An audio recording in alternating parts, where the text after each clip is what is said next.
তেলের ক্রাইসিসটা তো global crisis. এটার একটা বড় অংশ হচ্ছে বিয়ন্ড আওয়ার কন্ট্রোল, মানে গভর্নমেন্টের কন্ট্রোলের বাইরে। আমি শুরু থেকেই সরকার দল বিরোধী দলকে এই জায়গায় কনসেনসাসে দেখেছি। বিরোধী দল বলেছে যে এটা গ্লোবাল ক্রাইসিস, তারা এটা নিয়ে সংসদে আলাপ করেছে বা বাইরে, এবং সরকার দলকে সহযোগিতার কথাও বলেছে, যদিও সরকার দল কোনো সহযোগিতা চেয়েছে বলে আমি শুনিনি। তবে এই ক্রাইসিসটা যেটা, একটা হচ্ছে যে গ্লোবাল ক্রাইসিস, আর একটা হচ্ছে এতক্ষণ রনি ভাই আলাপ করছিল ম্যানেজমেন্টের ক্রাইসিস। গ্লোবাল ক্রাইসিসটা তো আমাদের হাতে নেই, আমাদের হাতে যেটা থাকতো সেটা হচ্ছে যে আমরা যদি অল্টারনেটিভ সোর্সিং করতে পারতাম। বা আমাদের যেমন ইস্টার্ন রিফাইনারি, যেটা আমাদের 20% সাপ্লাই দিত, ওখান থেকে ইস্টার্ন রিফাইনারিটা বন্ধ হয়ে গেল। এবং একজন ডিরেক্টর বক্তৃতা দিচ্ছিলেন, উনি বলছিলেন আমরা যদি আরও এক সপ্তাহ আগে ইনিশিয়েটিভ নিতে পারতাম তাহলে এই ক্রাইসিসটা হয়তো না, আমরা অ্যাটলিস্ট চালু করে রাখতে পারতাম, তাহলে 20% অ্যাটলিস্ট আমরা এখান থেকে সাপ্লাইটা পেতাম। তো এটা আমাদের কিছুটা মিসম্যানেজমেন্ট বা আমরা বুঝতে পারি না, বুঝে ওঠার আগেই হয়ে গেছে কতটা সিভিয়ার। আর রেশনিং এর ক্ষেত্রে, রেশনিং আসলে সবসময় রেশনিং কোনো মানে লং টার্ম সলিউশন না। হ্যাঁ, শর্ট টার্মে রেশনিং সলিউশন, এবং রেশনিং সলিউশন হলে ব্ল্যাক মার্কেট হয়, সিন্ডিকেট হয়, এই নানান ইস্যুসগুলো হচ্ছে। এবং সিন্ডিকেটের ক্ষেত্রে এই যে ব্যবস্থাপনা নেওয়া, আমরা যেটা করতে পারতাম, আমরা যদি মিসম্যানেজমেন্ট দূর করার জন্য আরেকটু স্মার্টলি ডিল করতে পারতাম, আমাদের যে গাড়িগুলোর এগেনস্টে যে নাম্বার প্লেট আছে, রেজিস্ট্রেশন আছে, সেগুলো করে যদি করতে হতো। এখন যেটা হচ্ছে যে কেউ বেশি নিচ্ছে, কেউ কম পাচ্ছে, এবং কৃষকরা সাফার করতেছে।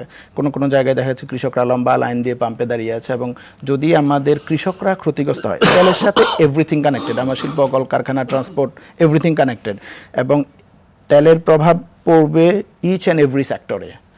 যেটাতে তেল দরকার সেটাতেও পড়বে, যেটাতে তেল দরকার নাই সেটাতেও পড়বে। অলরেডি পড়তে শুরু করেছে, আপনি দেখবেন ইভেন উবারের ভাড়াও রিসেন্ট টাইমে বেড়ে গেছে। তো এটা অলরেডি প্রভাব পড়া শুরু করেছে। যদি কৃষকরা চাষ করতে না পারে, তেলের অভাবে যদি সেচ দিতে না পারে, যদি আমাদের খাদ্য সংকট দেখা দেয়, সেটা ধরেন আরও সিভিয়ার লেভেলের ক্রাইসিসের মধ্যে আমরা পড়তে যাব। তো এইটা আমি মনে করি সরকার, ইভেন সরকার দল, বিরোধী দল সহ নানা স্টেক হোল্ডার সবার সাথে বসে এটা নিয়ে একটা সলিউশনের আলাপ আলোচনা করা দরকার, যে এটা কীভাবে আমরা সামাল দিতে পারি। কারণ এটা যদি কন্টিনিউ করতে থাকে, আমরা একটা হোপ দেখতেছিলাম যে ইরান আমেরিকার মধ্যে একটা সমঝোতা যদি হয়ে যায় তাহলে হয়তো একটা সমাধান হয়ে যাবে, কিন্তু এখন মনে হচ্ছে সমস্যাটা আরও দীর্ঘায়িত হতে পারে। তো সমস্যাটা যদি দীর্ঘায়িত হয়, আমাদের যদি শিল্প কারখানা এবং আমাদের যদি কৃষি ক্ষতিগ্রস্ত হয়, তাহলে বিদ্যুৎ তো অলরেডি হচ্ছে, গ্রামে বিদ্যুৎ পাওয়া যাচ্ছে না ভালো করে। ঢাকা শহরে যদিও এটা থাকছে, কিন্তু গ্রাম, এটা আর একটা আর কি, যে আমরা যখন এরকম ক্রাইসিস দেখা যায়, আমরা গ্রামকে বঞ্চিত করে ঢাকা শহরে কন্টিনিউয়াস সার্ভিসটা দিচ্ছি। এটা কিন্তু আমাদের সংবিধান বিরোধী কথা হচ্ছে। সংবিধানের হচ্ছে যে আমরা গ্রাম শহরের বৈষম্য দূর করব, আঞ্চলিক বৈষম্য দূর করব, মোটিভ। আর আমরা করতেছি, যখন ক্রাইসিস দেখা যায় আমরা গ্রামের মানুষের বঞ্চিত করি, ঢাকা শহরে বিদ্যুৎ দিচ্ছি। হয়তো ঢাকা শহরে বেশি দরকার।